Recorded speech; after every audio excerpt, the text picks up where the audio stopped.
Sabahtan etibarən temperatur enir. Demək olar ki, artıq qar yağmağa başlayacaq. Bununla bağlı bir xəbərdarlığımız olacaq.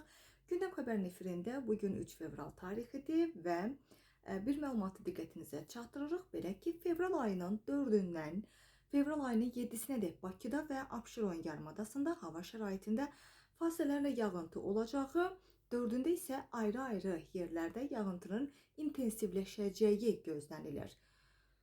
Gündəm xəbər Milli Hidrometeorologiya Xidmətinə istinadən məlumatı diqqətinizə çatdırır ki, fevralın 4-ü gün ərzində və 5-i gecə bəzi yerlərdə yağışın sulu qara və qara keçəcəyi ehtimal olunur.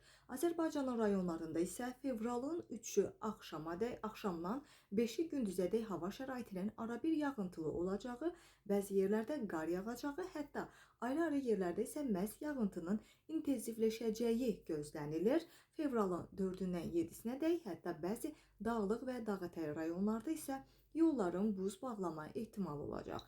Ölkə ərazisində havanın temperaturu ötən günlərlə müqayisədə isə tədricən 5-10 dərəcə aşağı düşəcəyi gözlənilir.